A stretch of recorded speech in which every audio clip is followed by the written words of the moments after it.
بسم اللہ الرحمن الرحیم۔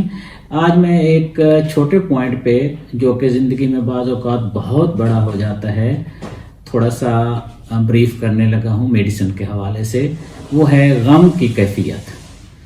شدید غم کی کیفیت کسی انسان کو بعض اوقات ایسی وارد ہو جاتی ہے کہ جو ہر ممکن کوشش کے باوجود نہیں نکل پاتی۔ ایسا غم چاہے وہ کتنا ہی پرانا کیوں نہ ہو چکا ہو، انسان کو یہ فیل ہو جیسے یہ آج کا ہے، ابھی کا ہے، ہر وقت تازہ ہو۔ بعض اوقات غم کی قبولیت نہیں ہوتی، خدا نخواستہ کوئی فوتگی ہو گئی، خدا نخواستہ کوئی ڈس اپوائنٹمنٹ سویئر قسم کی ہو گئی، اللہ نہ کرے کسی کو کوئی بہت بڑا صدمہ جاب کا، کام کا، کسی بھی حوالے سے پہنچا، بندہ اس سے نکل ہی نہیں پاتا۔ اگر اس میں گریف کا پہلو سب سے زیادہ اہم ہو، غم کا پہلو سب سے زیادہ اہم ہو، ایکسپریشن میں، مینیفیسٹیشن میں بندہ روتا دھوتا ہو، تھوڑا سا بھی کہیں فارغ ہو تو اس کیفیت میں چلا جاتا ہو، کوئی واقعہ ایسا ہوتا ہو جیسا کہ غم سے ریلیٹڈ ہو، تو پھر بندہ اسی کیفیت میں چلا جاتا ہو۔ اس کے لیے میڈیسن کارسینوسن اور اگناشیا۔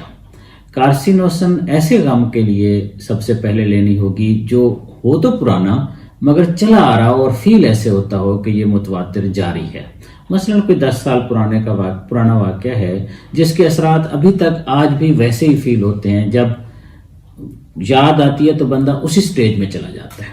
تو کارسینوسن بہت پرانا غم مگر وہ آج بھی تازہ ہو، کارسینوسن 1M دن میں 3 دفعہ لیں گے، صبح دوپہر رات، اور پھر 2 دن وقفہ کریں گے۔ اور غم تازہ اگر اسی طرح برقرار ہو یا اس کی شدت میں کچھ کمی آ گئی ہو مگر غم موجود ہو تو پھر اگناشیا امارا ایک ہومیوپیتھک میڈیسن ہے 1M میں، وہ روزانہ 10 دفعہ لیں گے۔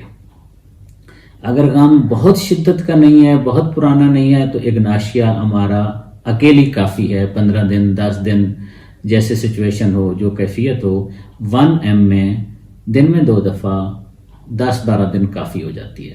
اور اگر غم پرانا ہو اور اس کی کنسسٹنسی ہو اور وہ بہت ڈیپر لیول پہ جا چکا ہو اور اس کے اثرات انسان کی جسم پہ بھی پڑتے ہوں، انگ پہ پڑتے ہوں اور بہت لمبے عرصے سے ہو، تو کارسینوسن 1M دن میں 3 دفعہ ایک بار لینا کافی ہے۔